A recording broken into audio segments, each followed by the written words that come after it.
아, 할아버지 고 양춘식 목사, 아버지 고 양봉주 목사, 작은아버지 양치 목사를 따라 3대째 목회를 이어가는 양진호 목사입니다. 참, 운명이라는 게 참 희한해요. 제가 굉장히 아끼던 여동생이 올해가 33주년인데, 추도 33주년인데, 제 여동생의 동문 노영희 변호사라고, 그분이 요즘에 화두가 된 강혜경의 변호인이 됐는데, 그 강혜경하고 명태균하고 정반대 막 이렇게 논쟁이 있잖아요. 그래서 온라인 SNS상으로 그 노영희 변호사로부터 아주 따끈따끈한 정보를 첫 번째 딱 입수되면 바로바로 이렇게 입수되는 그런 목사가 성경에 집중해야 되는데, 그러니까 칼바르트가 한 손에는 성경을 한 손에는 신문을 읽는 것처럼 양쪽 다채 천단을 달리는 기분이에요. 근데 어젯밤에 명태균하고 김영선 국회의원이 구속됐다고 합니다. 근데 혐의가 얼마 안 살 것 같아요. 왜냐하면 혐의가 정치자금법 위반이야. 이 사람들이 사건 난 게 뭐예요? 정치자금 돈 수수가 핵심이 아니잖아. 뭐예요? 네? 권력자가 선거 개입한 거. 여러분, 축구 심판이 막 공이 오는데 한쪽 편 거를 딱 잡아갖고 골인을 내버리면 그게 심판입니까? 아니면 선수입니까? 네, 그거죠. 근데 아무튼 간에 이제 그런 이런 세상에 돌아가는 걸 이렇게 보면서 그러면서도 또 저는 누가 이제 은혜를 베풀었고 어떤 장로님이 그분이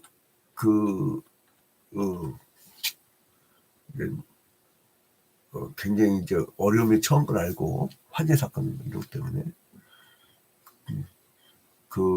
자기 이제 딴 사람한테 경면하면 날아갈 것 같으니까. 근데 우리는 이번은 나는 여기서는 끝났지만 제 아내가 이제 많이 지도하지만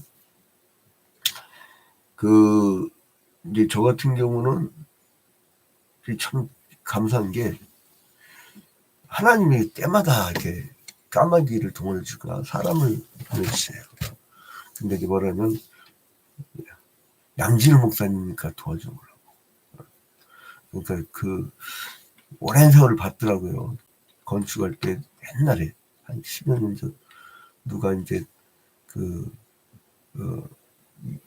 조그만 돈 갖고 다 지어졌다 했는데 알고 봤더니 매덕 들어가는 공사를 이 fun수가 사람 착한데 말 잘못해서 도망가 버렸어. 근데 그때 도망간 집에 바로 앞집에 사는 분이 이번에 우리를 도와주고 있는 장로님이야. 그 역사부터 해서 오래전 양철지붕집에서 우리가 개척교회 당시에 양철지붕집에 있을 때 그때부터 또 바로 뒤에 양계장 바로 뒤에 불났던 양계장 지인이었더만. 그러니까 하여간 오랜 세월을 누군가 나를 본 거예요. 근데 나는 몰랐던 거예요. 그러니까 제3자 누군가는 나를 알아보면서 나를 보고 있는데 나는 모르는 거예요. 그러니까 이게 2500여 년에도 그런 게 있어요. 우리는 여러분, 내가 트럼프를 굉장히 잘합니다. 이제 문제는 트럼프가 나를 몰라서 그렇지. 이 명태균, 김영선, 김건희 이렇게 나오잖아, 얘기들이. 근데 나는 그들을 아는데 그들은 우리들이 보고 있는 걸 못 느껴. 그러니까 안 돌아서는 거예요. 사람은 자기 길을 가는 거야. 근데 이제 2500년 전에 예레미야가 이 역사를 보잖아요. 어떻게 되는지를 보고선 알려줘요. 니들 그러다 망한다고. 그런데도 안 바뀌어. 그러니까 하나님의 사역자가 하나님으로부터 받은 말씀을 그 시대에 맞게 계속 경고를 하는데도 안 들어. 내가 가만히 생각해 봤어요. 과연 우리 대통령 각하가 내 설교를 한번 듣고 다음에 또 보고 싶을까? 아니면 거꾸로 강혜경 씨가 내 설교를 보고 그것도 계속 보고 싶어 할까? 그러니까 찬송에 멋있는 게 나와요. 찬송에. 어느 민족 누구게나 결단할 때 있나니. 그 중간 부분에 어느 편에 설 건가. 마치 엘리야가 갈멜산당에서 너희가 하나님이면 하나님이고 바알이면 바알이지 너희들이 어느 때까지 가운데서 머뭇하려느냐라고 문제제기를 하잖아요. 그러니까 하나님의 사역자가 망한다고 얘기했으면 망하는 거야. 근데 하나님께서 받은 말씀을 선민 유다 백성에게 전하면서 회개를 촉구하는 그런 내용들이 이어지고 있잖아요. 그러니까 예레미야가 52장으로 이루어졌으니까 오늘 절반까지 왔어요. 나 이거 근데 빨리 끝나고 싶어요. 왜냐면 좀 이렇게 목사가 좀 덕스러운 설교 이렇게 그런 설교를 하고 싶은데 맨날 심판받고 멸망당하고 이걸 해야 되니까 이 성경은 누구 들으란 얘기예요. 우리 보란 얘기거든. 우리 시대 빛이란 얘기거든. 예레미야 당시에 현장에서 계시를 잘 보존하려고 기록된 계시, 즉 성경으로 이어져 오게 하고 그 성경 말씀을 이 시대에 하나님의 뜻을 그대로 전해될 사명이 우리한테 있거든. 그래서 거짓 선지자가 외치면 백성이 망하는 거고 참 선지자가 외치면 듣기 싫었고 그 선지자는 죽임을 당해요. 자, 근데 아무튼 유대 백성들이 회개하기는커녕 예레미야 선지자를 막 겁박을 해요. 얼마나 미칩니까 이거. 예레미야는 중간에 껴가지고. 그래서 이 말기의 유다 왕국이 얼마나 타락이 있는지, 그러니까 뭐냐면 하나님을 멀리 떠나는 게 여신이 나타나요. 자, 오늘 이 예레미야 26장 1절에 보니까 유다의 왕 요시아의 아들 여호야김이 다스리기 시작한 때에, 그러니까 요시아 왕 13년부터 시작했죠, 예레미야가. 그리고 40년 동안을 예언 활동을 하는데 오늘날 이게 목회활동입니다. 우리는 목회활동 그러면은 참 희한해. 구멍가게 무슨 장사하듯이 내가게 해가지고 그런 의식을 가지면 여러분 있잖아요. 일제시대가 와도 그냥 내 교회만 신경 쓰는 목회를 하게 돼요. 그래서 역사의식이 매우 중요합니다. 일제시대 왔으면 뭐가 진짜예요? 신사참배 1계명부터 1, 2, 3계명을 지키기 운동이 핵심이란 말이에요.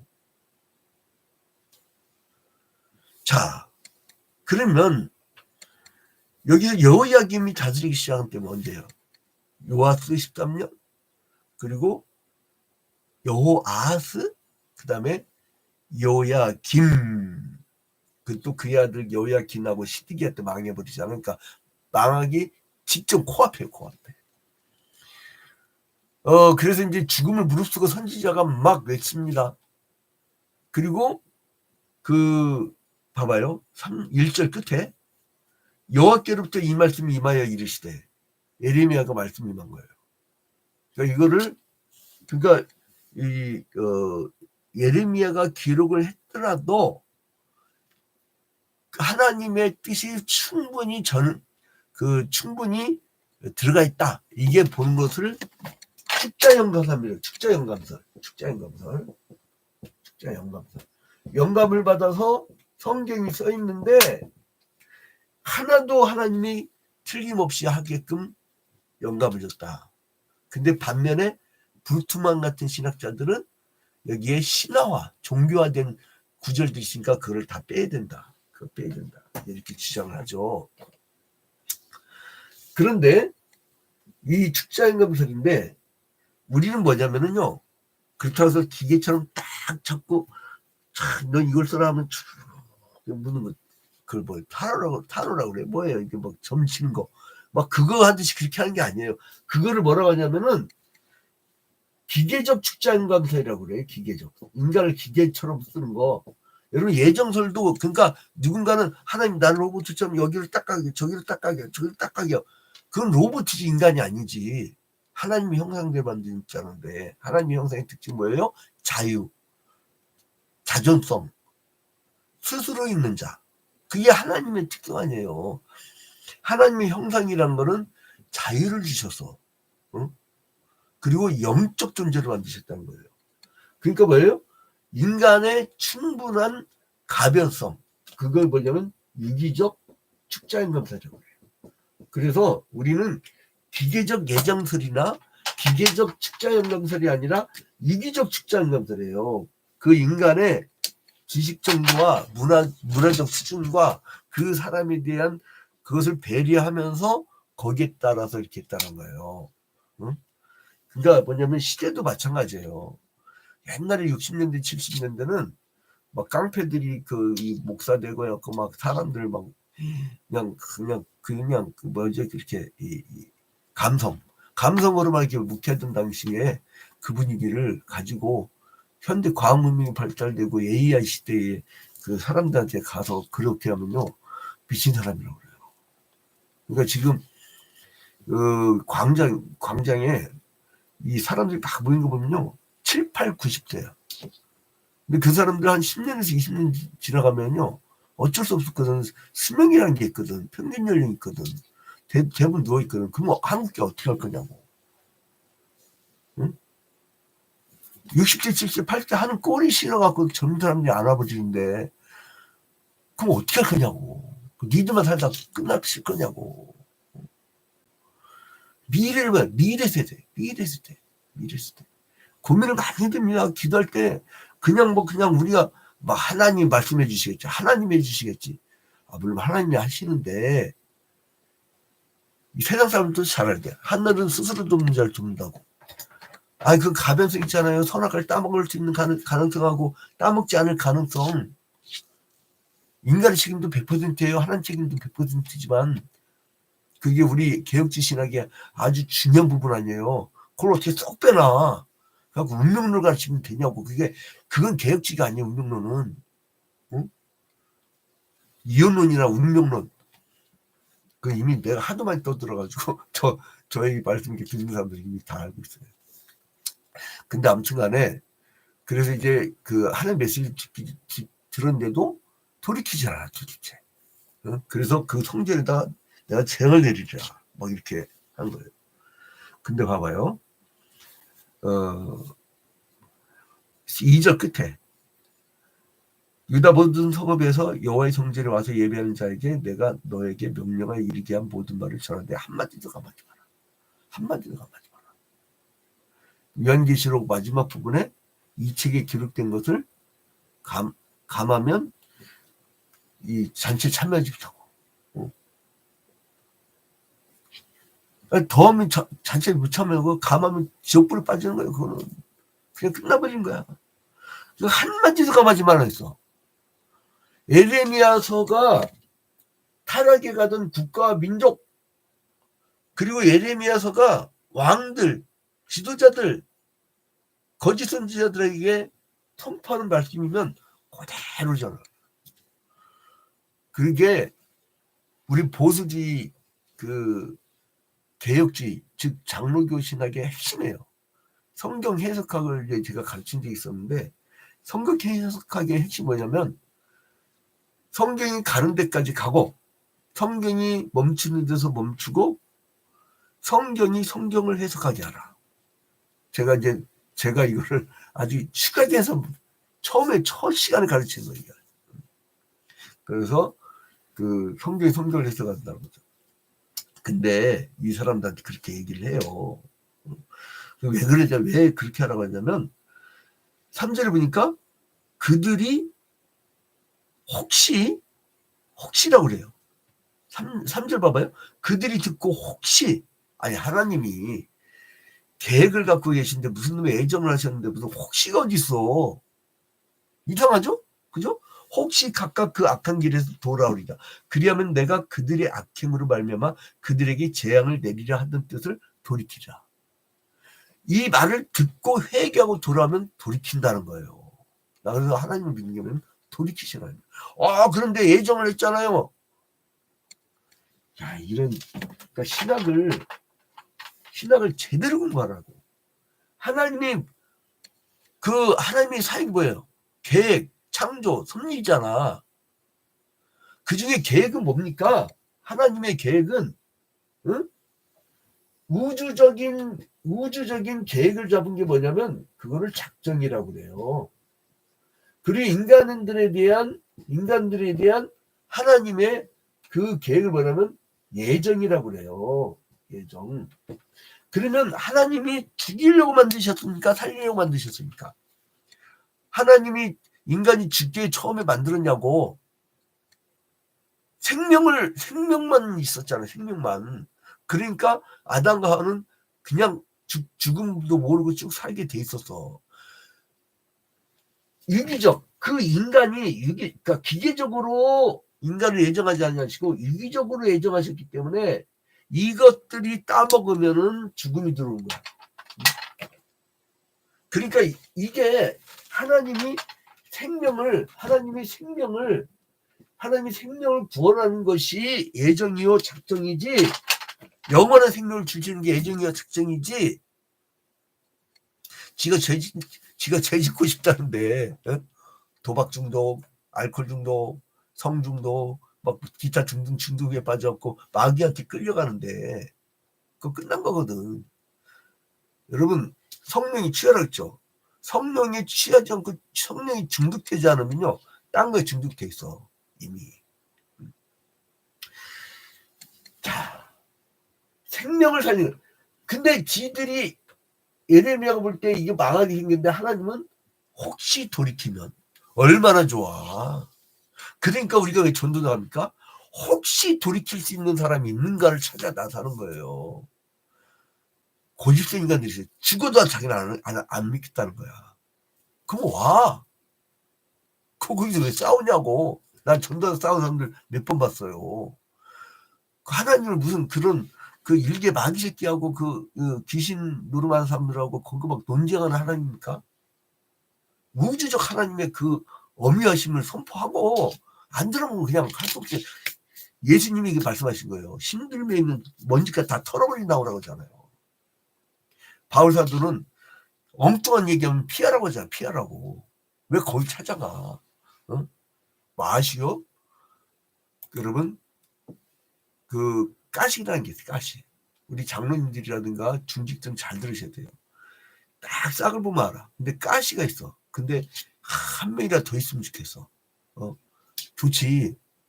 가오는 나지. 근데 그 한 가시가요, 한국교를 망칠 수도 있고 그 교회를 나중에 무너뜨릴 수도 있어요. 급도 안 되는 사람들은 막 장로 세우니까 어떻게 됐어요?